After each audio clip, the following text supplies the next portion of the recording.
बोलो सदगुरुदेव की जय।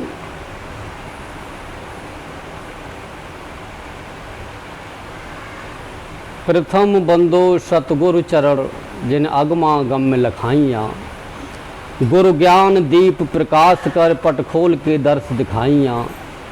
जेहि कारण सिद्ध्या पचे सो गुरु कृपा से पाइयाँ, अकह मूरत अमी सूरत तहाँ जाय समाइयाँ।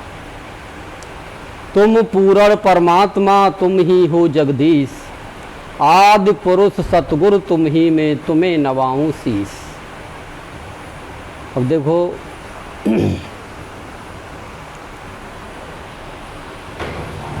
अभी कुछ प्रसन्न भी थी लोगों के, और इस समय श्राद्ध भी चल रहे हैं, और श्राद्धों के बाद नवदुर्गा आने वाला है।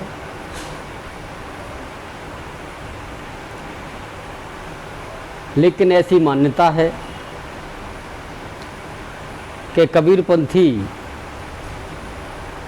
जो हैं कुछ नहीं करते, न श्राद्धों के चक्कर में पड़ते हैं और न और देवी देवताओं की पूजा के चक्कर में पड़ते हैं।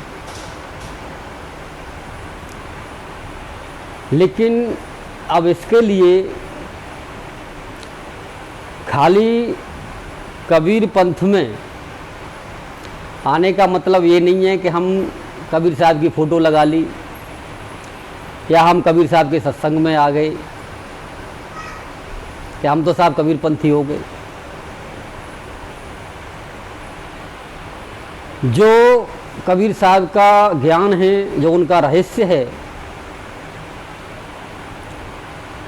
उस रहस्य को जब तक हम नहीं जानते, नहीं हमको वो ज्ञान मिलता, तब तक हमारा मन कभी नहीं मानेगा कि हम जो है अपने श्राद्धों का मतलब अपने बुजुर्गों की पूजा करते हैं, भाई बुजुर्गों को श्राद्ध निकालते हैं, वो हम न करें। ज़बरदस्ती वाली बात हो जाएगी। या हमारी कुल देवी वगैरह हैं, पीढ़ियों से हम पूजते चले आ रहे हैं, हम न पूजें, तो मन नहीं मानेगा, ज़बरदस्ती वाली बात हो जाएगी। लेकिन ये कहावत है ना कि मार कूट के मेहरा पे बिठा लो तो हो नहीं होती। ज़बरदस्ती का नियम तुमने उनके साथ डाल दिया कि ये करना ही करना पड़ेगा, और ज्ञान उनको दिया नहीं, तो बेचारे वो कहीं के नहीं रह सकते, कहीं के नहीं रह पाते। वो अध कचरे रह जाते हैं, ना इधर के रहते हैं ना उधर के रहते हैं। तो इन रहस्यों को भी जानना बहुत ज़रूरी है। कि जब भी साहब ने कहा कि प्रेम की अगन हो, मन में लगन हो, श्रद्धा की जोत हो, मन में न खोट हो, तो प्रभु मिल जाए, और गुण मिल जाए तो सब मिल जाए। क्योंकि जितनी भी हमारी जो धारणाएं, अवधारणाएं जो बनी हुई हैं, जब हमारी जानकार गुरु से, जो साहब का भेदी है, उससे जब हम मिलते हैं तो ये धारणाएं अपने आप गिर जाती हैं। धारणाएं गिर जाती हैं और उसके बाद हमारे पास क्या रह जाता है, हम क्या करते हैं, तभी हमारी बात बन पाएगी, और तभी बन पाती है। और जिनको ये रहस्य नहीं मिल पाता, यानी जो जिसे पूर्ण गुरु कहो, सतगुरु कहो, जो सतगुरु का रहस्य जिनको नहीं मिल पाता, क्योंकि सतगुरु का जो रहस्य है वो पूर्ण गुरु से ही मिलता है। और जब सतगुरु का रहस्य मिल जाता है तो फिर छोड़नी नहीं पड़ती इन चीज़ों को। आपको न गुरु को कहना पड़ेगा और न आपको छोड़ना पड़ेगा, छूट जाएंगी अपने आप में। ये सत्य का खेल है। जैसे कि बदलना नहीं पड़ेगा, जिस तरह से सभी धर्मों में सभी गुरु लोग वगैरह क्या चल रहा है, बदलो अपने आप को, बदलो, ऊपर उठो, ये मत करो, वो मत करो, ये मत खाओ, वो मत, दुनिया भर की चीज़ें मान लो की जाती हैं। लेकिन सत्य ज्ञान में क्या होता है कि बदलना नहीं पड़ता, वो बदल जाता है। करना नहीं पड़ता, वो हो जाता है। कि जैसे प्रेम करना नहीं पड़ता, आप चिल्लाते रहो क्या भाई मेरे से प्रेम करो, मेरे से प्रेम करो, लेकिन जिससे प्रेम होता है उसी से होता है। आपके कहने से या मेरे कहने से प्रेम नहीं होगा। क्योंकि प्रेम जब होता है जबकि हमें समझ लेते हैं कि भाई हमारा दिल ये समझ लेता है कि प्रेम लायक है, तभी तो प्रेम होगा। खाली सकल सूरत से, या आपने देखा भी होगा, ना सकल सूरत से प्रेम होता है न पैसे से प्रेम होता है। जब किसी को किसी से प्रेम हो जाता है तो कुछ लोग ये भी कहते हैं कि तूने क्या देख करके इससे प्रेम किया, क्या देखा इसमें जो प्रेम कर बैठी। अब ये तो उसका दिल ही जानता है भाई, क्योंकि दिल की बातें हैं तो उसका दिल ही जानता है कि मैंने क्या देखा जब मैंने प्रेम किया। तो प्रेम किया नहीं जाता, हो जाता है। और उसके लिए जिससे हम प्रेम करते हैं उसके अंदर कुछ तो क्वालिटी होती है, उस क्वालिटी की वजह से हम उससे प्रेम करते हैं। कुछ लोग कहते हैं कि भाई उसमें ऐसा क्या है, मुझ में क्या नहीं है जो मेरे से क्यों नहीं करते। भाई मेरे पास भी तो सब कुछ है, उसके पास तो कुछ भी नहीं है, न पैसा है न सकल सूरत है, कुछ भी नहीं है, लेकिन उससे प्रेम करते हो और मेरे से नहीं करते। क्यों नहीं करते? तो ये दिल की बातें हैं। क्योंकि हमारा दिल जहां पर लगा, क्योंकि हमारे दिल ने क्या महसूस किया वहीं जाकर के प्रेम होता है। बाद बाकी किसी के कहने या सुनने से प्रेम नहीं होता। तो इसीलिए साहब ने कहा कि दिल में खोजो, दिल में खोजो राम रहीमा रामा, कि जिसको हम खोज रहे हैं, किसको खोज रहे हैं? अपने प्रेमी को। तो दिल में ही खोजो उसको। तो ये दिल की बातें हैं। अब चाहे तो मान लो, क्योंकि पहले तो बाहरी ही रूप से प्रेम करना पड़ता है, बाहरी शरीर से ही दिखाई देता है कि हम भाई शरीर से ही प्रेम कर रहे हैं, लेकिन वास्तव में प्रेम शरीर से नहीं होता। अगर शरीर से होता तो हम बहुत अच्छा खासा मान लो तंदुरुस्त और जो है बड़ी सकल सूरत का देखते, पैसे से होता तो पैसे वाला देखते, लेकिन नहीं। पर जिसने, हमारे दिल ने जिसको स्वीकार कर लिया उससे प्रेम हो जाता है। तो अगर हम चाहते हैं कि हमसे कोई प्रेम करे, सभी चाहते हैं, यहां तक है कि जानवर भी चाहते हैं, हर जीव ये चाहता है कि हमसे प्रेम करे, सब हमसे प्रेम करे, सभी चाहते हैं, हर जीव की ये फितरत है, गुण है उसका ये। तो अब उस लायक हमको बनना पड़ेगा, बनना पड़ेगा, कहने से नहीं होगा, बनना पड़ेगा। जब हम उस काबिल बन जाएंगे तो फिर आपको नहीं कहना पड़ेगा, क्योंकि प्रेम कोई कहने सुनने की चीज नहीं है, वो महसूस करने की चीज है। जब हम उसको महसूस करते हैं कि हाँ भाई, यानी करने वाला भी और जिससे किया जाता है वो भी महसूस करता है, क्योंकि ये अनुभव का खेल है। तो सबसे पहले हमको बनना चाहिए उस काबिल,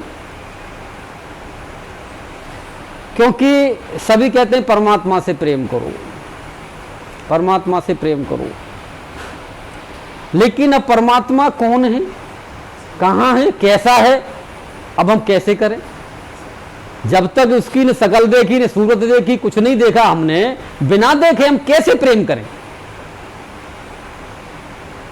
तो उसके लिए समय लगता है। जिस तरह से संसार में देखो दो तरह की शादियां होती हैं, एक तो लव मैरिज होती है, पहले बिना देखे ही शादी हो गई, माँ बाप ने देखा लड़के को और शादी कर दी। तो उसको प्रेम करने में समय लगेगा, जानना पड़ेगा उसको, तो उसमें टाइम लगता है। और एक पहले से आपने जान रखा है जिसको, उससे शादी हो गई तो मां तो पहले से ही प्रेम हो गया है।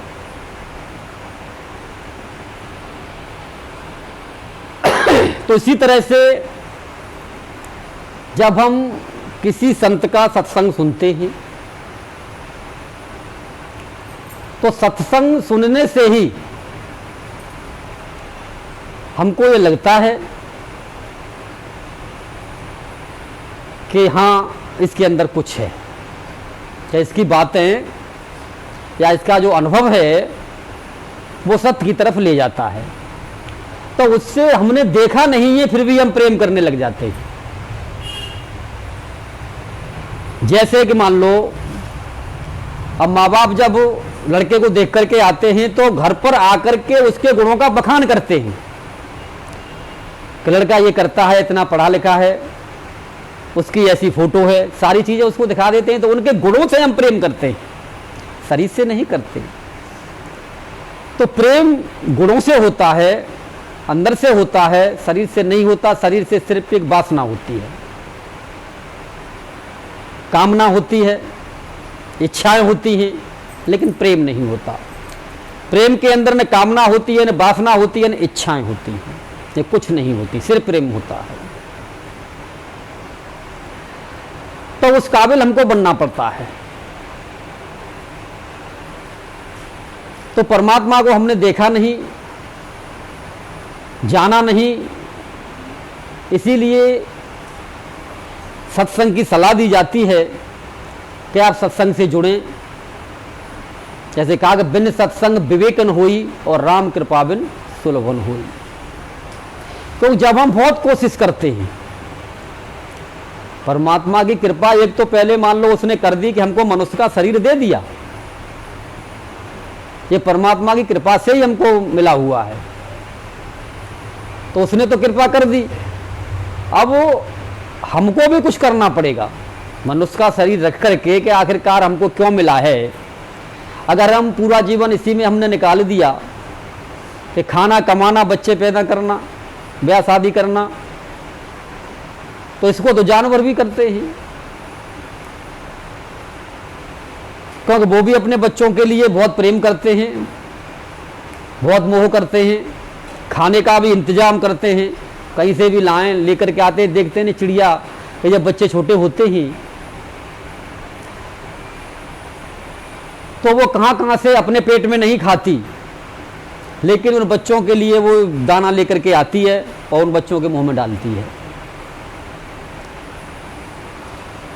तो ये कोई नई बात नहीं है, इस बात को तो जानवर भी करते हैं। हम भी अपने पेट में नहीं खाते, जब खाते कमा, मान लो जो भी हमको बाहर से मिलता है क्या भाई मेरे बच्चे भूखे होंगे, पहले हम बच्चों के लिए मान लो कि उनके साथ बैठ करके खाएंगे, लेकर के आते हैं कमा के, और प्रेम पूर्वक हम घर में रहते हैं।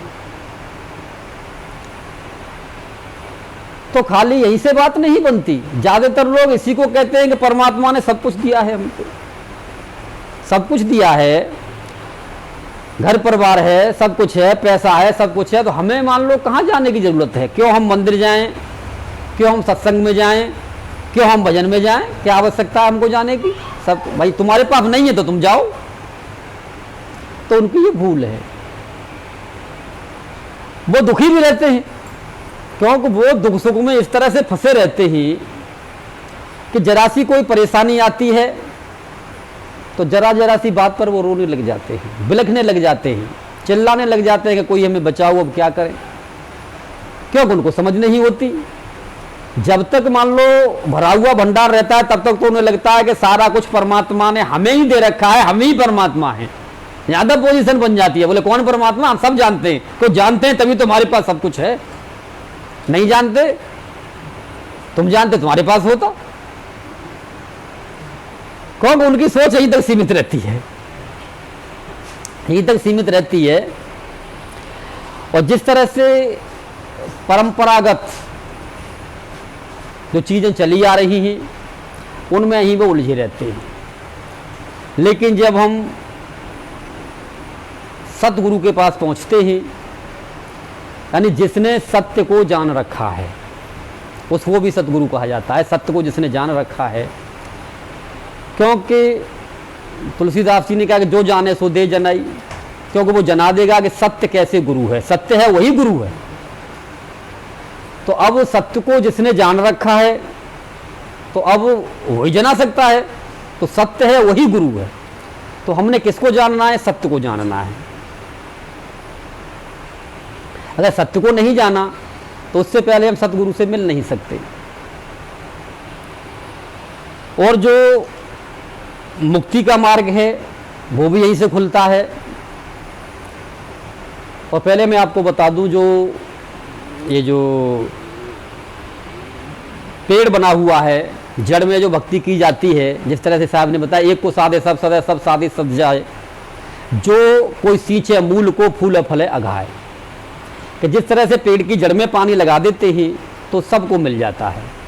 यानी देवी देवताओं को, पितरों को, सबको, कोई नहीं बचता। यही कारण है कि इस पेड़ पर सबको लटकाया गया है, सबको बनाया गया है। यही दर्शाया गया है कि आप जो है जड़ में पानी लगा दो तो जड़ है क्या, यानी वो सत्य है ना। अब आप अंदर में आएंगे अपने में, क्योंकि मान लो बाहरी में पूजा पाठ करेंगे तो पेड़ को लेकर के इसकी पूजा करते रहो, है। और होता है ना कई बार, भाई हमारे शास्त्रों में कह दिया कि पीपल ही भगवान है, तो आप पीपल पर जा करके चढ़ाने लगे, लेकिन वो जड़ में तो नहीं पहुंच रहा, भाई ऊपर ही ऊपर रह रहा है। वो जड़ तो हमें दिखाई भी नहीं दे रही, उसकी कितनी लंबी जड़ है, कहां तक है। यानी मूल जड़ जिसको कह, बाहर की जड़ें दिखाई देंगी, लेकिन जिसको मूल जड़ कहा गया है उसमें अभी एक मूल जड़ होती है, जिसके ऊपर पेड़ मान लो टिका होता है। सारी जड़ों को काट दो, लेकिन जो मेन जड़ है उसको मूल कहा जाता है। तो जो सत्य है वही हमारा मूल है।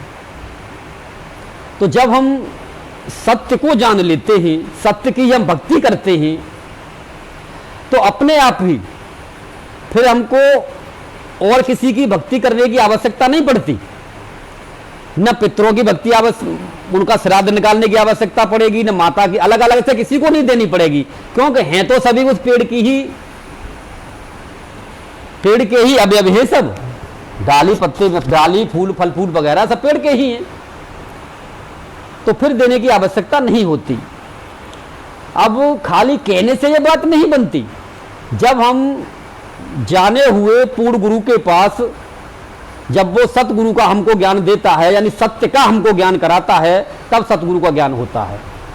यानी सत्य का शब्द ही सतगुरु है। सतगुरु किसको, यानी ये सत्य का ज्ञान कराता है वही सतगुरु है। तो जब उसका हमको ज्ञान होता है, उसकी जब हम भक्ति करते हैं, उस भजन में जब हम चलते हैं, तो ऑटोमेटिक ही हमारे अंदर बदलाव शुरू हो जाता है। उसको कहना नहीं पड़ता कि भाई तुझे मंदिर नहीं जाना, देवी देवताओं की मान नहीं जाना, ये नहीं करना, कुछ नहीं उसको कहना पड़ेगा, क्योंकि उसको ये महसूस होने लग जाता है कि सब कुछ तो मेरे ही पास है, सब कुछ मेरे ही पास है। और धीरे धीरे करके ये महसूस भी होने लग जाता है, अपने आप ही बदलाव उसके अंदर आने लग जाता है। तो न कोई पितृ रहता है, न कोई देवी देवता रहता है, न कोई भूत प्रेत रहता है, न कोई जमराज रहता है, कुछ भी नहीं रहता, कुछ नहीं रहता, क्योंकि ये सत्य की महिमा है। क्यों कि जब जड़ ही आपके हाथ में आ गई, पेड़ को उठा लो आप, पेड़ आपके हाथ में। तो अगर कोई है भी तो आपके अंडर में रहेंगे, आपके अंडर में रहेंगे, कोई आपको परेशान कर नहीं सकता। क्योंकि हैं तो सब चीजें हैं कि सकल पदार्थ है जगमाई और कर्म ही निरपावत नहीं, लेकिन आपको उनकी आवश्यकता नहीं पड़ेगी कि भाई अब मैं जो है संसार में परेशान हूं, तो मेरे को मान लो जिस तरह से ब्रह्मा विष्णु महेश को बताया गया कि संसार को चलाने वाले यही हैं, सृष्टि आगे नहीं बढ़ रही, जिस तरह से मान लो बच्चे नहीं हो रहे या ब्याह शादी नहीं हो रहा, आगे किस तरह से मान लो बढ़ेगी, तो उसके लिए परेशान होने की आवश्यकता कि चलो जी हम अब ब्रह्मा जी की पूजा करें या उनका हवन यज्ञ वगैरह जो करें, तो उन किसी भी चीज की आपको आवश्यकता पड़ेगी नहीं। जब भी तो कहा गुरु ब्रह्मा, क्योंकि गुरु वो ब्रह्मा है कि मान लो जिस चीज़ की आपकी आवश्यकता है वो आपके सामने प्रकट हो जाएगी, आपको वो मिल जाएगी, अलग से आपको नहीं करना पड़ेगा। क्योंकि यानी जड़ में जब पानी हमने लगा दिया तो वो फल है भाई, ब्रह्मा विष्णु महेश तो वो फल हैं, वो फल हमको अपने आप ही मिल जाएगा। इसी तरह से विष्णु जी का है कि आपको मान लो पालनहार कहा जाता है, शरीर के लिए आवश्यकता है आपको किसी चीज़ की, खान पान की, तो अलग से आपको मान लो विष्णु जी की आवश्यकता नहीं पड़ेगी कि मैं साहब इनकी सेवा करूं, पूजा करूं, मंदिर में जाऊं, ये करूं, वो करूं, हवन यज्ञ करवाऊं, कथा करवाऊं, आवश्यकता नहीं पड़ेगी। क्यों? गुरु विष्णु। जब उस मूल की आपको जानकारी हो गई, मूल की आप भक्ति कर रहे हैं, तो आपकी आवश्यकता मूल से ही तो पूरी होगी। तो जड़ में पानी लगेगा तो वो तो अपने आप ही होगी। इसी तरह से जो शंकर जी हैं उनको क्या कहा जाए? संहारक करता। अगर हमारा कोई दुश्मन है, हमको बहुत परेशान करता है, या फिर इस तरह से हमारे अंदर जो काम, क्रोध, लोभ, मोह, अहंकार, जो दुनिया भर की आफत रफना भरी हुई है, ये सब उस सत्य के जानने से, सत्य का भजन करने से, सत्य की भक्ति करने से अपने आप ये सारी चीजें धराशायी हो जाती हैं, सब कुछ गिर जाता है। इसीलिए कहा गया गुरु ब्रह्मा, गुरु विष्णु, गुरु देवो महेश्वर है। तो ये बदलाव आपके अंदर अपने आप महसूस होगा, आपको महसूस होगा। जब आपके अंदर ये बदलाव आने लग जाए तो आप ये समझ लो कि हम सही रास्ते पर हैं। और अगर कोई चिल्ला रहा है कि तुम गलत रास्ते पर हो, मैं ठीक रास्ते पर हूं, और उसके अंदर ये सारी चीजें पाई जाती हैं उल्टी सीधी, तो आप निर्णय कर सकते हैं कि भाई वो गलत रास्ते पर है, हम ठीक हैं, हम सही रास्ते पर हैं। क्योंकि जब तक हम अपने अंदर बदलाव नहीं लाएंगे, बदलेंगे नहीं, तब तक हम परमात्मा के पास नहीं पहुंच सकते। क्यों? कारण जैसी जिसकी संगति होती है वो वैसे से ही मिल सकता है। तो अब इसीलिए मान लो सभी सत्संगों में या जहाँ कहीं भी हम जाते हैं या किसी बुजुर्ग के कहीं भी हम बैठें, तो सभी यही कहते हैं कि भाई बदलो, ये जो अपने ऐब हैं इनको छोड़ो, हटाओ इनको। जब तक ये नहीं हटेंगे तब तक तुम्हारी संगत ठीक नहीं होगी, तब तक आप पर परमात्मा की रंगत चढ़ेगी नहीं, उसका रंग चढ़ेगा नहीं।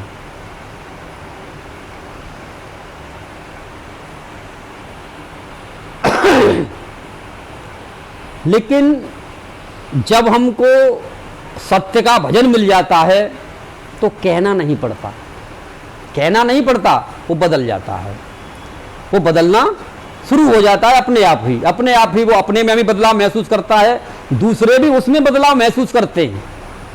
अगर करेगा तो, अगर मान लो वो भजन ही नहीं करता, सत्संग में ही नहीं आता, भक्ति ही नहीं करता, तो क्या होगा?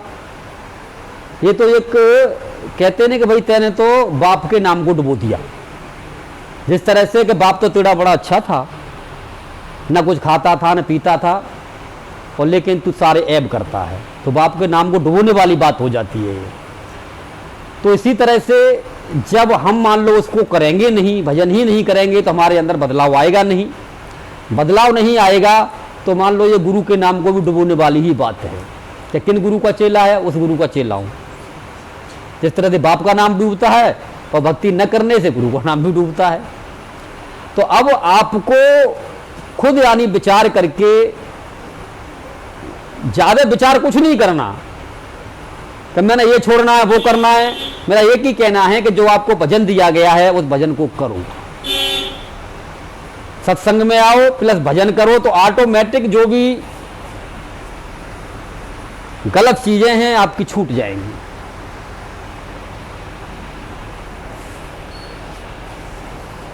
यहां तक है कि गुरु को यह कह दिया गया कि गुरु साक्षात परब्रह्म। परब्रह्म का मतलब है कि जो यानी हमारे नसीब में लिखा हुआ है वो होना ही होना है, यानी जो प्रारब्ध में जो हमको मिला हुआ है, जो हम करे आए हैं, वो हमको भुगतना ही भुगतना है। लेकिन जब हम गुरु के बताए हुए मार्ग पर चलते ही, उस सत्य में स्थापित होते ही, तो यानी वो भी बदल जाता है। जिस तरह से सब कह दें कि भाई ये काम नहीं हो सकता, इसके होने वाला नहीं है, लेकिन वो काम भी गुरु के सानिध्य में हो जाता है। लेकिन कब होता है? जब आप सत्य की भक्ति करोगे तब। आप करो धरो तो कुछ नहीं, और आप गुरु से अरे कि मैं तो मान लो इस बीमारी से परेशान हूं, या इससे हो, ये है दुनिया भर की मान लो आप बात सामने रख दो, करते कुछ हो नहीं, तो नहीं होगा। क्यों? अगर कर भी देगा वो, कर तो सकता है क्योंकि समर्थ है, समर्थ है। क्योंकि जब तो कहा समर्थ के दरबार में कमी काहू की ना है, और बंदा मौजन ले सके वो तो साहिब ना है, तो कर तो सकता है, लेकिन कुछ मर्यादाएं होती हैं। कुछ ये होता है कि जब तक आप भजन नहीं करेंगे तो उसको तो अब काट देगा। जिस तरह से कहा ना कि मासा घटे ने तोला बड़े विधना लिखा जो लेख, और साचा सतगुर मेट के कर्म पे मारे मेघ। तो कर्म आपका पड़ गया, कहता ये हो ही नहीं सकता, तो उसको वो कर देगा।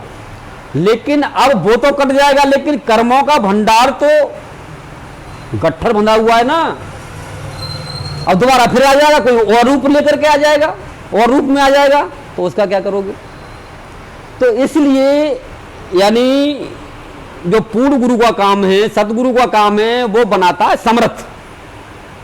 समर्थ बनाता है कि भाई ये जो पावर है, ये जो डोर है, उसको तुम अपने हाथ में ले लो। अपने हाथ में ले लो तो तुमको भिखारी नहीं बनना पड़ेगा। तो साहब ने क्या कहा कि मांगन मरण समान है, मत मांगो कोई भीख, और मांगन से मरना भला, ये सतगुरु की सीख। अगर तुम गुरु से भी मांग रहे हो, वो तो कहना मैं किसी से ही मांग तो रहे हो ना, क्यों मांग रहे हो? भिखारी हो क्या भाई? एक राजा का बेटा होकर के आप भिखारी हो? इधर उधर मंदिरों में जाकर के, गुरुओं के पास जाकर के आप क्या कर रहे हो? हम इस बात से परेशान हैं, हमें ये दे दे, हमें ये दे दे, हमें ये दे दे। बोले मैंने ऐसा तो नहीं बनाया था तुझे। बोले कि तू राजा का बेटा है, सुआ माल खजाना जो कुछ है सब तेरा ही है, सब कुछ तेरा ही है, जो चाहे ले जा, जो मर्जी ले ले। लेकिन हम भिखारी बने हुए हैं। लेकिन जब हम सत्य की भक्ति में चलते ही, वो सत्य को, जब तो कहा तुलसीदास ने कि जो इच्छा राखे मन माही, हर प्रताप कुछ दुर्लभ नहीं। मांगना नहीं पड़ेगा। आपने चाहा कि भाई मुझे इस चीज की आवश्यकता है, मांगने से पहले आपके पास हाजिर होगी। ये सत्य भक्ति का प्रभाव है। अगर आप सत्य भक्ति आपके पास है तो मांगना नहीं पड़ेगा आपको। क्यों? कि अब साहब ने वो ज्ञान सिखा दिया ना कि भाई मांगन से मरना भला, तू मरना सीख ले, मरना सीख ले।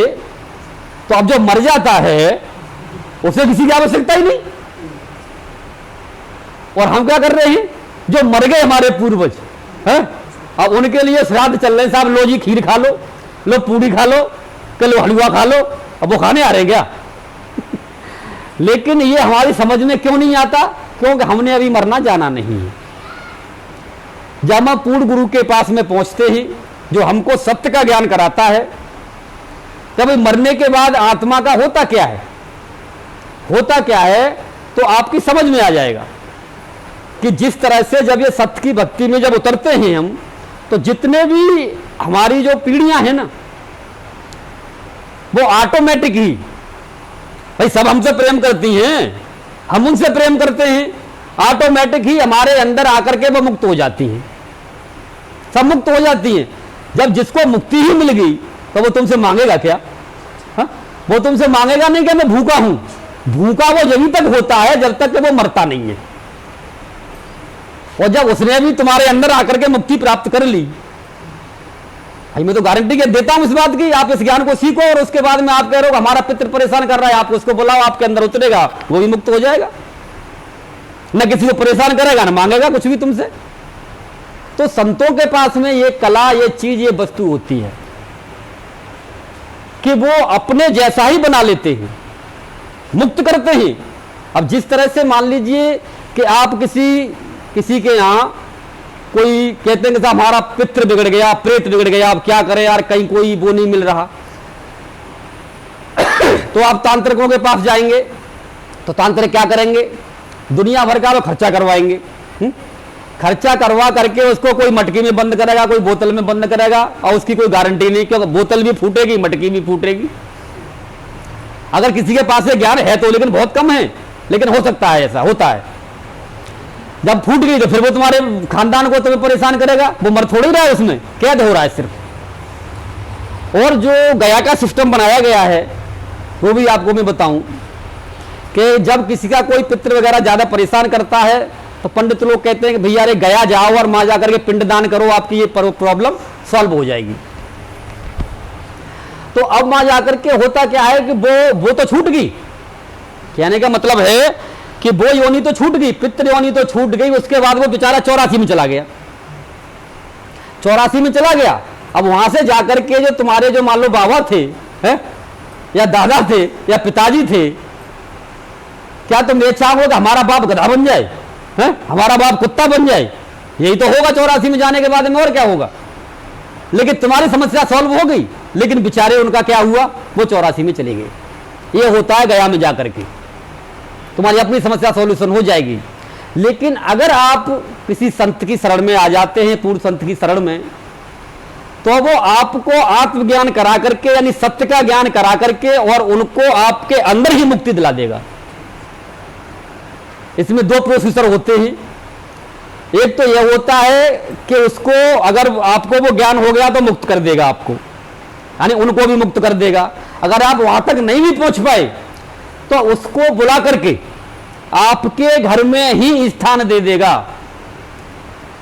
स्थान मतलब घर में स्थान इस तरह से होता है, आपका बेटा बन के आ जाए, आपका नाती बन के आ जाए, मेरे पास तो हर चीज का प्रूफ है,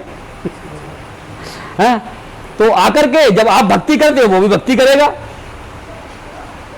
भाई। क्योंकि जो मुक्ति है, मुक्ति मानव के जन्म में ही संभव है।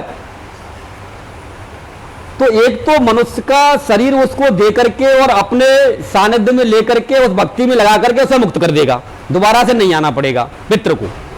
और दूसरा यह है कि मान लो आपने भक्ति की, वो आपके साथ रहे, और जैसे आप मुक्ति में गए उस तरह से आपके साथ वो भी चले जाएंगे। दूसरा ये है, दोनों प्रोसीजर हैं। लेकिन अब ये संभव जब भी है जबकि आप किसी सतगुरु भेदी, सत्य का जो भेद है, सत्य को जानने वाला जो संत है उसकी शरण में है, तब ये संभव है। अगर जो सत्य को नहीं जानता तो वहां संभव नहीं है ये।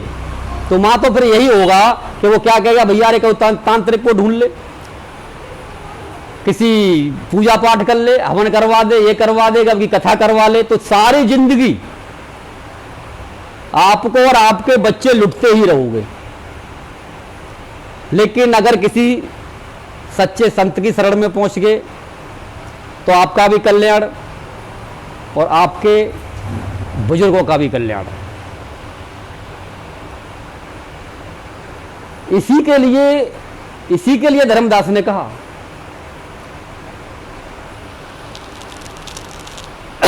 कि चार गुरु संसार में धर्मदास बड़ अंश, मुक्त राज लिख दीना अटल 42 वंश।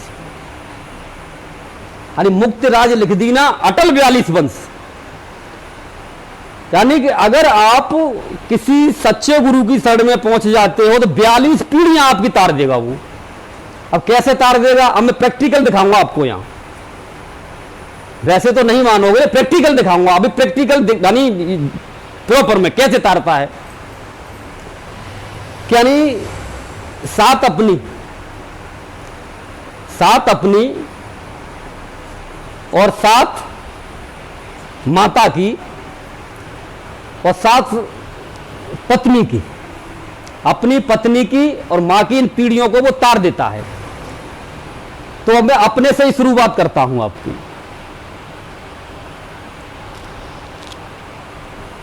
मुझे ज्ञान हो गया तो मेरी ससुराल में सब तरेंगे, तरने चाहिए तभी तो ज्ञान है। अगर नहीं तरते तो किस बात का ज्ञान है? प्रूफ। एक ही लड़का है मेरे पास में और मेरी घरवाली भी अकेली ही है, अकेले ससुर हैं और कोई है ही नहीं। पीढ़ी ही खत्म है, वहां तो पीढ़ी ही खत्म है। ससुर है, उनको मैंने सत्संग में ले रखा है, उनको जब चाहूंगा जब भेज दूंगा, जब वो चाहेंगे तब उनको भेज दिया जाएगा। तो सीधे सतलोक की जाना, उनको मुक्ति में ही जाना है। तो ससुराल वाली पीढ़ी तर गई। अब आ जा मेरी पीढ़ी में। मेरी पीढ़ी में ज्यादा बच्चे पैदा, ज्यादा वाली अबंबाड़ा बांधने की आवश्यकता ही नहीं है। लड़का है ऑटोमेटिक तरेगा, क्योंकि उसको उस ज्ञान में डाल रखा है। अब और आगे आ जाओ। अभी तो उसकी ससुराल में पहुंच जाओ, है? उसकी ससुराल में पहुंचेंगे तो 7 ससुर हैं। औरों से मैंने ठेका नहीं ले रखा। पीढ़ियों को बता रहा हूं मैं। 7 ससुर और तो कोई है नहीं, दोनों सत्संग में हैं। कोई माई गला रोक नहीं सकता उनकी मुक्ति को। तर गए। और चलो आगे। एक ही लड़का है, अब ये नाती भी है? और नाती का भी सिस्टम हुआ अभी से तैयार कर दिया, जो मुक्त परिवार में ही है। तो भाई चल रही है कि नहीं चल रही है? क्योंकि उस समय मान लो लड़का हो गया, भाई 3 साल का हुआ, तो मैंने कि भाई अब तो ये भी तो देखना पड़ेगा। मैंने भाई मुक्त परिवार में मान इसके लिए बंधन कहां से आएगा, कहां से तैयार करना पड़ेगा? तो मुक्त परिवार में उसको भी तैयार कर दिया, तो वो भी मुक्त हो गए, वो भी मुक्त है। और क्या चाहिए आपको? भाई कुछ बातें भी गुप्त रखी जाती हैं, लेकिन समझने वाले समझ जाते हैं। तो अब ये प्रैक्टिकल सौदा है। ये नहीं है कि मान लो कि मैं इस तरह से कह रहा हूं आपसे कि साहब अरे कहने की बातें हैं जी, कहने की नहीं, प्रैक्टिकल में करने की और दिखाने की बातें हैं। देखो आंखें खोल के, आंखें खोल के लौकिक में भी देखो और ज्ञान में आओ तो अलौकिक में भी देखो और पारलौकिक में भी देखो कि परमात्मा कैसा है और क्या है। तो देखो ये तो होता है अनुभव का और प्रैक्टिकल का ज्ञान। बाद बाकी कौन संत क्या कह रहा है वो किताबों में लिखी लिखाई बातों को दोहराते रहते हैं, तो उससे ज्ञान नहीं होता। तो ज्ञान जब होता है कि जब हम कोई काम करके देख लेते हैं, कि भाई ये ऐसे हो गया, ये हमारे सामने प्रैक्टिकल है। तो लोग कहते हैं कि भाई गुरु को मीठी बाड़ी बोलनी चाहिए, लेकिन कुछ लोगों की शिकायत रहती है तुम्हारे गुरुजी तो बहुत टाट बोलते हैं। टाट बोलते हैं क्योंकि सत्य मीठा नहीं बोलता भाई। सत्य का ना, सत्य कड़वा होता है। सत्य कड़वा होता है पहले नंबर, और वो झुक के भाई जो सत्य बात है, कोई कहता है ऐसे नहीं हो सकता, अरे भाई ऐसे ही होता है। तो इसमें मान लो ये प्रैक्टिकल की बात होती है तो उसमें दृढ़ता होती है, एक दृढ़ विश्वास होता है, दृढ़ प्रैक्टिकल होता है। तो उसको कौन झुकाएगा? तुम प्रैक्टिकल करके देख लिया उसने, तो भाई ऐसे इस तरह से ये होता है और सामने आपके प्रूफ रख दिया। तो वो मिन्नतें नहीं करता, मिन्नतें नहीं करता। साहब ने कहा कि वो मंगता नहीं है, हाथ नहीं फैलाता कि मुझे दे दो, क्योंकि भाई साहब ने कह दिया कि मांगन मरण समान है, मत मांगो कोई भी, मांगने से मरना बोला, भाई मरना सीख ले तू। ये सतगुरु की सीख। सीख का मतलब सतगुरु ये सिखाते हैं, सतगुरु ये ज्ञान सिखाते हैं। तो मान लो अब वो 4 गुरु में अगर कोई मान लो पहला भी जान जाता है, तो अपनी पीढ़ियों को तो वो भी ताल लेगा। अपनी गोद में 7 को कहने का मतलब है कि 42 को नहीं तारेगा तो 21 को तारेगा, 21 को नहीं तारेगा 7 को तार लेगा, वो भी तार लेगा। लेकिन अब उस ज्ञान को जानेगा तब। सत्य का ये खेल है। तो धर्मदास तो लाख दुहाई, सार शब्द बाहर ना जाई, तो अपना होता देव लखाई और दुर्मुख से तुम लेव छुपाई। तो अब जो ये कहा गया कि सार शब्द बाहर ना जाई, बाहर का मतलब यानी उसको मुख से कहा ही नहीं जा सकता, तो बाहर वो जाएगा ही नहीं, कहने वाली बात ही नहीं है। उसने तो सत्य को आपको जनाया और सत्य को लखाया, तो बाहर तो वो जा ही नहीं सकता।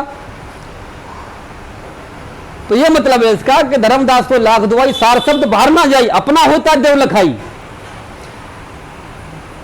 यानी अपना अपने जैसा बनाया जाता है, अपने जैसा बनाया जाता है। और कैसे बनाया जाता है अपने जैसा?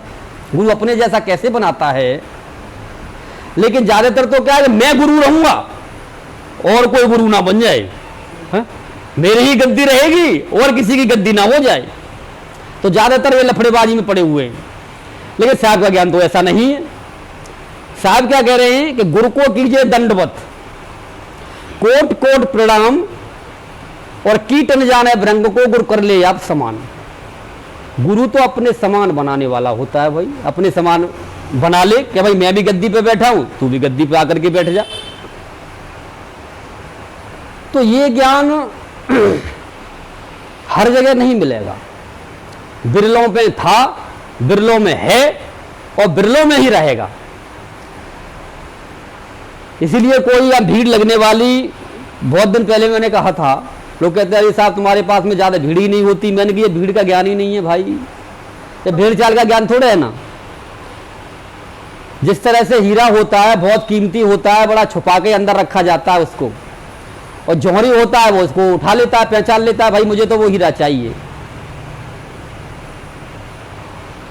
लेकिन जो सोना है ना, आम दुकानों पर मिल जाता है, गली कूचों में तो सुरार बैठे हुए हैं, लेकिन हीरा नहीं मिलेगा।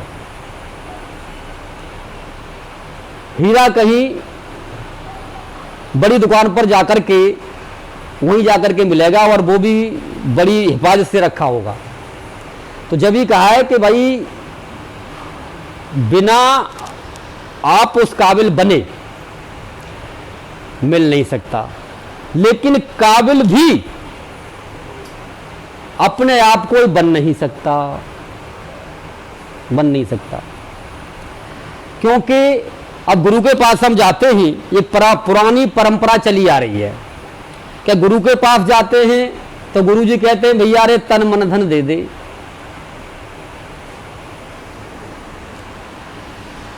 तो तन मन धन अब दे कौन, कैसे दे? तो अपनी जो है आवश्यकता के अनुसार गुरु ले लेते हैं, शिष्य दे देते हैं।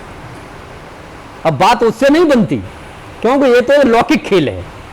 लौकिक खेल है कि आप कितना भी दे दो, कितना भी ले लो, ये सब मान लो मुक्ति का साधन नहीं है। ये मान लो शरीर को भरण पोषण का कारण है, इसको सुविधाएं देने की वो है, बस इसको रोटी पानी की व्यवस्था हो जाएगी और कुछ होने वाला नहीं है इससे। लेकिन तन मन धन दिया कैसे जाता है, कैसे दिया जाता है? अब ये जो दंडवत करना बताता है, गुरु को दंडवत कैसे की जाती है, तो दंडवत करना बताता है वो, यानी इस खेल को भी बता सकता है कि जैसे कि अपने प्राण दान जो करें और तन मन धन सब अर्पण करें, कि अपने प्राणों का भी दान यानी परमात्मा को हमने दे दिया। भाई परमात्मा ने हमको क्या दी है? श्वासें। बोले कि हम तेरी श्वासें तेरे को ही दे दी हमने, लेकिन दान के बदले कुछ तो मिलता है। भाई जिस तरह से हम संसार में एक मान लो ये कहावत है कि भैया रे दान तुम दे दो 100 गुना होके मिलेगा कि 10 गुना होके मिलेगा, जैसे भी परंपरा बना रखी है वैसे। लेकिन इसी तरह से जब परमात्मा को हमने अपने प्राण ही दान कर दिए, तो प्राण दान करते ही तन मन धन सब कुछ दान हो जाता है। लेकिन उसके बदले में हमें कुछ तो वो देगा। भाई जिस तरह से मान लो हम गुरुओं के पास में जाते हैं और गुरुओं की इच्छाएं पूरी करते हैं। भाई कोई गुरु कहता है कि मान लो मेरे को देखते हैं भाई गाड़ी नहीं है, गाड़ी दे दी किसी ने आश्रम बनवा दिया, किसी ने घर बनवा दिया, किसी ने कुछ कर दिया, किसी ने कुछ कर दिया, तो उसके बदले में गुरु कुछ यानी उसको नाम दान देता है, कुछ उसको बताता है कि तेरे को कुछ रहस्य बताऊंगा या तेरे को नाम दूंगा, तब वो करते हैं। तो इसी तरह से जब यानी सतगुरु के ज्ञान में हम आते हैं, गुरु जब ये रहस्य हमको बताता है कि अपने प्राण कैसे दान किए जाएंगे, तो जब गुरु हमको इतना दे सकता है तो सतगुरु क्या देगा हमको, यानी परमात्मा हमको क्या देगा। क्योंकि उसी को कहा गया है कि वो अवर्णीय है, उसको कहा नहीं जा सकता। जिन जाना, जिसने देखा, वो मस्त हो गया, क्योंकि उसको फिर किसी भी चीज की, किसी भी वस्तु की आवश्यकता नहीं रही।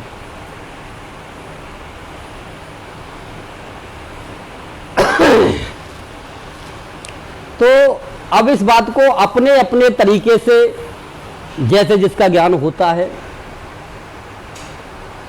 अब वो उसको ढाल लेते हैं। जैसे मान लो वंश वालों ने कह दिया कि भैया अरे वंश का ही, उसी की पीढ़ी से ही आपको ज्ञान मिलेगा। तो जहां तक जिसका ज्ञान होता है वैसे मान लो वो बताते हैं, जिसके लिए मान लो क्या कहा कि हरि अनंत, हरि अनंत, हर कथा अनंता, गावह सुने बहुविध संता। यानी जो अनंत है, जिसका अंत किसी ने नहीं पाया, उसको अपने अपने तरीके से सभी संत लोग कहते हैं। तो उसमें कोई बुराई नहीं है, भाई जैसा उन्होंने जाना वैसा वो कह रहे हैं, तो किसी पर आक्षेप या प्रत्याक्षेप करने की आवश्यकता नहीं है, और ना ही मैं कहता हूं किसी को बुरा मानना चाहिए। लेकिन जैसे मैंने जाना, मैं अपने तरीके से बता रहा हूं, क्योंकि मैंने भाई इस तरीके से जाना है, और साहब ने या मेरे गुरु ने इस तरह से मुझे जनाया है।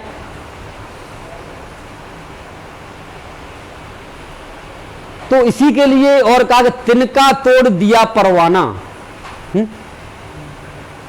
तिनका तोड़ दिया परवाना, उल्टा नारियल मोड़ा, कहीं कबीर सुनो धर्मदासा, सहज ही सत्य से जोड़ा। अब जिनको मान लो लौकिक का खेल पता है, वो लौकिक में मान लो नारियल मंगाएंगे, बिना नारियल के उनकी पूजा नहीं होती। नारियल को तोड़ेंगे, तोड़ने के बाद में मान लो जो प्रक्रिया है उनकी, तो उसको मान लो बखान करने से क्या फायदा, तो वो आपको मान लो उसमें से प्रसाद दे देंगे, प्रसाद दे देंगे, लो जी आपकी मुक्ति हो गई। लेकिन क्या आप जब महसूस करेंगे कि यार हमें तो 10 साल हो गए लगे लगे, 20 साल हो गए बुढ़े, लेकिन हमें तो ये नहीं पता कि हमारी मुक्ति हो गई। तो साहब कुछ और कहना चाहते हैं, इसका मतलब साहब कुछ और कहना चाहते हैं जो कि हमको नहीं मिला। अब साहब क्या कहना चाह रहे हैं, साहब ने क्या जनाया था, तो साहब ने कहा कि तिनका तोड़ दिया परवाना, यानी तिनका तोड़ के पीछे फेंक दिया। ठीक है, तिनका तोड़ के पीछे फेंक दिया और दिया परवाना, यानी शरीर को हमने पीछे छोड़ दिया, शरीर को हमने हटा दिया अपनी जगह से, शरीर को हमने हटा दिया, तिनका तोड़ दिया परवाना, और सत्य का हमको ज्ञान कराया गुरु ने। शरीर को हमने पीछे छोड़ दिया, तिनका तोड़ दिया परवाना, उल्टा नारियल मोड़ा। अब जो मन है ना, जहां से आया था, जहां से आया था वहीं इसको भेज दिया। यानी ये मन की भक्ति नहीं है, ये भक्ति शब्द की भक्ति है, यानी आत्मा की भक्ति है, परमात्मा की भक्ति है। ये इससे ऊपर कोई भक्ति न थी, न है, न कभी होगी। दी एंड है यहां पर। क्यों कि अब जिसको स्वयं कबीर साहब मिले हों धर्मदास जी को, है? तो वो झूठ बोलेंगे क्या? सत्य की भक्ति उन्होंने बताई, लेकिन अब आज उस सत्य को नहीं जान पा रहे जानने वाले, तो अब ये उनकी परेशानी है। अब इसी बात के लिए, क्योंकि सत्य छुपा होता है, सत्य छुपाओ। जब भी तो कहा कि धर्मदास तो लाग दुहाई सार शब्द बाहर ना जाए, क्योंकि सत्य छुपा होता है, मुख से नहीं कहा जा सकता उसको गुरु अंदर प्रैक्टिकल करके बताता है, अंदर प्रैक्टिकल करके दिखाता है। अब इसी तरह से गरीबदास जी को साहेब मिले तो उन्होंने क्या दिया, कुआरी गाय का, बछिया का दूध पिलाया और उसी से मुक्त कर दिया, उसी से मुक्त कर दिया। तो अब वो आखिरकार कुआरी बछिया है क्या, ये जानना जरूरी है। भाई आज कोई संत करके दिखाए ना, भाई दूध डिब्बा के दिखा दो, पीने की बात तो बाद की है, उसको कुआरी बछिया को लेकर के दूध ही पिला के दिखा दो। तो मान लो पिलाओगे क्या किसी को, क्योंकि ये चीजें जब भी तो कहा कि बाहर नहीं जा सकती, ये सांकेतिक ज्ञान होते ही, और जिसको ये प्रैक्टिकल हो जाता है तो वो प्रैक्टिकल करा देता है, प्रैक्टिकल करा देता है। तो आखिरकार क्या वो कुआरी बछिया है और क्या वो 7 शरीर है, कि जैसे कहा ना कि भाई 6 शरीर से न्यारा होई, सार शब्द जानेगा सोई। तो आखिरकार जो बछिया है वो सार शब्द ही है, सार शब्द ही है, क्योंकि वो कभी शरीर में आया नहीं, शरीर में होते हुए भी शरीर से अलग ही रहता है वो। उसका ज्ञान, उसी को सत्य कहा गया, उसका ज्ञान जब करा दिया जाता है तो जिस संत ने भी जाना उसका पूरा प्रैक्टिकल आपकी समझ में आ जाता है। फिर आपको ये नहीं लगेगा कि दादू पंथ अलग है, कि पारख पंथ अलग है, कि धर्मदास का अलग है, गरीबदास का अलग है, कि बेफड़ो अलग है, कि गीताराम, जो भी चीज है आपको कुछ अलग नहीं लगेगा। फिर आपको ये लगेगा कि हाँ भाई ये सत्य है। लेकिन अब जो आपको समझा रहा है, जो आपको ज्ञान दे रहा है, अगर उसी ने नहीं जाना, लड़ाई इसी बात की है, इसी बात की लड़ाई है। उन्होंने नहीं जाना तो आपको वो जनाए क्या। या तो कह दिया जाता है कि भाई हमारे सत्संग में आना और कहीं मत जाना, क्यों भैया, अरे और भी तो सबरे भगवान कोई नाम ले रहे हैं, परमात्मा का नाम ले रहे हैं, क्यों नहीं जाएं बताओ। हम तो कह रहे हैं जहां मर्जी जाओ सब, अब जिस मर्जी देवी देवता के पास जाओ, जिस मर्जी मंदिर मस्जिद में जाओ, लेकिन इस ज्ञान को भी कर लो। तो ऑटोमेटिक कहां जाना है, कहां आप अपने आप सीख जाएंगे आप, क्योंकि जब आपको अपना घर ही मिल जाएगा और उस घर में देखेंगे, घर में तो सब बैठे हुए हैं, सब बैठे हुए हैं और क्या कर रहे हैं, सब मांग रहे हैं। घर में बैठे बैठे सब मंगता हैं जितने भी हैं। तो जब भी तो कहा घर में घर दिखलाई दे, इस घर के अंदर ही मान लो सब बैठे हुए हैं और सब आप देख लेंगे कि देख खुद मंगता है, पैसे में क्या मांगूंगा, ये खुद मांग रहे हैं और मांग मांग करके मान लो लोगों को बेवकूफ बना रहे। तो हम ही क्या, इसी के लिए बाबा तुलसीदास ने कहा कि ईश्वर अंश जीव अविनाशी, तू परमात्मा का बेटा है और कोई नहीं है, परमात्मा का बेटा है तू, और परमात्मा का बेटा परमात्मा जैसा ही तो होगा, परमात्मा जैसा ही होगा। जैसे कुत्ता का बेटा कुत्ता जैसा होता है, गधे का बेटा गधा जैसा होता है। अब हम आदमी का बेटा थोड़ा ही नहीं, आदमी का बेटा ये हमारा शरीर है, तो हमारे बाप जैसा ये शरीर तो है माँ बाप जैसा, लेकिन हमारे जो अंदर वाला जो सत्य है ये मान लो परमात्मा का है और ये परमात्मा जैसा है।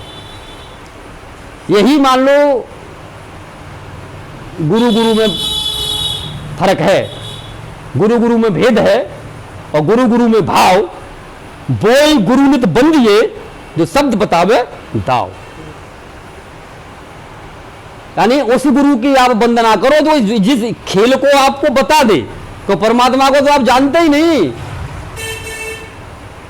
वो जान ही नहीं सकते। जब कहा कि गुरु गोविंद दो उखड़े काके लागू पाए, बलियारी गुरु आपने गोविंद दियो लिखा है, इसलिए मैं गुरु के चरण पहले छूता हूं, क्यों गोविंद को तो मैं जानता ही नहीं था, गोविंद है क्या, क्या बलाए है। क्यों आज तक किसने पढ़ा था, पत्थर पानी पूज के पचमुआ संसार, और भेद अलहदा रह गया, भेद बनते हुए पार। तो आज पानी तो पूजा जा रहा है भाई, गंगा जी नहा करके जा रहे हैं कि पानी चला रहे हैं, कहां जा रहा है? हमारे पितरों के पास जा रहा है। अरे पहले तुम तो पी लो, तुम प्यासे हो अभी और उनको तुम पानी दोगे? तो सबसे पहले तो अपनी प्यास बुझाओ ना। तो अपनी प्यास कैसे बुझती है? उसी से बुझती है। स्वाति शब्द कबीर का, ऐसे भी कहा गया इसको कि स्वाति शब्द कबीर का, सोहम पिया अघाय और मन की प्यासा सब मिटी, दादू रहे समाय, दादू रहे समाय। अब जिस तरह से कहा ना कि भाई मीराबाई श्री कृष्ण में समा गई। इस ज्ञान में आने से पहले मैं गया हुआ मथुरा गया तो मुझे बताया गया कि देखो साड़ी चमक रही है, इसकी दुपट्टा चमक रहा है और ये अंदर समा गई। मैंने कहा पत्थर में कैसे समा जाएगी? मैं तो अचरज में आ गया, पत्थर में कैसे कोई इंसान समा जाएगा? पर लेकिन अब वो एक प्रतीक है। जब उस ज्ञान में पहुंचा, अंदर वाले में उसको जाना कि किस तरह से समाया जाता है, तो तब पता चला कि भाई दादू रहे समाय, किस तरह से मान लो हमारी आत्मा परमात्मा में समाती है और किस तरह से ये शरीर का यानी शरीर खत्म किया जाता है, कैसे मन खत्म किया जाता है। इन सारी चीजों को जब मान लो अपने प्रैक्टिकल के द्वारा जाना, तो संसार में कोई चीज गलत नहीं है। खाटू श्याम है, सिर कटने के बाद भी जिंदा है, तुम भी जिंदा रहोगे। हा? तुम कौन से मर जाओगे? बोलने वाली बात है, बोलोगे भी, बोलता भी है भाई वो भाई। जिन क्या ना इंद्री जिब्या मूले द्वारा सकल लोग को कहिए काला, इनको काट जमा को खोले तायोगी से तुम बोले। तो आत्मा का बोलना क्या है? तो वही तो है, सिर कट गया, शरीर खत्म हो गया, लेकिन फिर भी बोल रहा है। तो गलत कुछ भी नहीं है। लौकिक है, लौकिक से अलौकिक में हमको पहुंचना है और अलौकिक से पारलौकिक में पहुंचना है। लेकिन दुख जब होता है कि पूरी जिंदगी हमारी मान लो पत्थर पानी में ही निकल जाती है। पूरी जिंदगी हम नर्सरी में पढ़ते पढ़ते ही निकल जाती है, उसी में मर जाते हैं, फिर उसी में जन्म लेते हैं, फिर उसी में आ जाते हैं, फिर घूमने के बाद 84 में फिर उसी में लग जाते हैं। दुख इस बात का है, क्योंकि भाई नर्सरी में ही पढ़ते रहोगे सारी जिंदगी, आगे की क्लास कब आप पार करोगे? लौकिक में सब कुछ ठीक है, खाटू श्याम भी ठीक है, हा? मीराबाई कृष्ण के यानी सब कुछ ठीक है लौकिक में। अयोध्या भी ठीक है, अयोध्या के लिए और मैं इसी के साथ विराम दूंगा। अब देश के बालक चार सदा तुलसी मन मंदिर में बेहरे। क्या कह रहे हैं तुलसीदास? उतने तो ना कह रहे, अयोध्या में घूम रहे हैं वो। इसीलिए कुछ लोगों ने क्या कहा कि ये काल्पनिक है, लड़ाई सी बात की है। कुछ लोग कह रहे हैं काल्पनिक है, ये कि महाकाव्य है। अब कुछ लोग कह रहे हैं कि नहीं जी ये सत्य है। तो भाई आप दोनों तरीके से ही समझ लो। भाई सत्य भी है, अगर कोई मान लो कथा भी बनाई जाती है तो सत्य पर ही आधारित होती है। आप कह रहे हो कल्पना है तो सत्य को जानो, सत्य को जानो तो आप फिर उसे कल्पना नहीं कहोगे। आप फिर अयोध्या राम को रामायण को कल्पना नहीं कहोगे। लेकिन न तो आपने वो जाना लौकिक में जाना, ना लौकिक में जाना, आपने सिर्फ सुन लिया, सुन लिया, यही लड़ाई है। तो लिखा पढ़ी का खेल है ना ये, लिखा पढ़ी वालों की और प्रैक्टिकल वालों की यहीं पर मान लो बनती नहीं है। जब साहब ने कहा कि भाई मेरा तेरा मनवा एक कोस से होए रे, मैं कहता आंखों की देखी और तू कहता कागज की लिखी। अब अवधेश के बालक चार सदा तुलसी मन मंदिर में बहरे। किस तरह से अवधेश के चार बच्चे हैं। चार बच्चे क्या हैं? सबसे पहला कौन है? छोटा सबसे कौन है? शत्रुघ्न। शत्रुघ्न यानी शत्रुओं का नाश करने वाला कौन है? वो नाम ही है। जब हमको नाम मान लो सतगुरु से या पूर्ण गुरु से जब वो नाम हमको प्राप्त होता है, जिससे कि यानी शत्रुओं का नाश होता है, हमारे अंदर काम क्रोध लोभ मोह अहंकार सारी चीजें खत्म हो जाती हैं। किससे? शत्रुघ्न के द्वारा, उस बाण के द्वारा, उस नाम के द्वारा। तो ये शत्रुघ्न, बदलाव ऑटोमेटिक ही आएगा। नाम का यही तो प्रभाव है। जब हम बदलाव महसूस करेंगे कि यार पहले तो हम कुछ थे, अब तो हमारे अंदर कुछ और ही हम बनते चले जा रहे हैं, तो क्या होगा? भाव तब बनता है गुरु से। भाव पहले ना बनता, कि मेरे से भाव बनाओ, प्रेम करो प्रेम करो। अरे भैया, ये दिन भर पीढ़ियों से, यानी अरबों खरबों जन्मों से जो पत्थर से प्यार करता आया है, जो यानी शरीर से प्यार करता आया है, वो तुमसे प्यार कैसे कर लेगा? लेकिन जब उसको वो नाम मिलता है और उसके अंदर बदलाव महसूस होता है, तब उसका भाव बनता है कि कुछ तो गुरु में पावर है, कुछ तो है। तो ऑटोमेटिक भाव बन जाता है अपने आप ही। जब भाव बन जाता है तो फिर क्या होता है? तीसरा पुत्र, तीसरे को हम जानते हैं किसको? लक्ष्मण को। यानी अपनी आत्मा को जब तक भाव नहीं होगा, आप आत्मा को जान नहीं सकते, यानी जीव को आप जान नहीं सकते। और चौथा कि सम्मुख हुए जीव में जब ही, और कोट जन्म अज्ञात है तब भी, जब जीव सम्मुख होता है राम के, तब वो जाकर के राम को जानता है। तो ये चार बच्चे हैं भाई। तो अगर हम मान लो सत्य के ज्ञान को प्रैक्टिकली जानने, तो सारे झगड़े खत्म हो जाते हैं। और जो नहीं जान पाते इसी बात के, ये झगड़े थे, हैं और रहेंगे। क्योंकि ये ज्ञान सबको नहीं जनाया जा सकता। क्योंकि अगर सबको जना दिया गया तो ये दुनिया ही खाली हो जाएगी, यहां कोई रहने वाला नहीं है। लेकिन जो खेल बनाया है ना, कि समर्थ ऐसा खेल बनाया, ताम जीव ब्रह्म और माया, ये लोग परलोक जो दुनिया भर के बना रखे हैं, और ये संसार इतना बड़ा बना रखा है, ये खेल परमात्मा ने बनाया है। ये उसका खेल कौन खेलेगा फिर? यहाँ यही कारण है कि इस ज्ञान में बिरले ही आ पाते हैं, बिरले ही ठहरते हैं और बिरले ही निकलते हैं। तो इसके साथ ही सत्संग को समाप्ति की तरफ ले चलते हैं। बोलो सतगुरुदेव की जय। ने तत्वदर्शी गुरु राम कुमार साहेब की जय। सभी संत महात्माओं की जय। लो सत साहेब।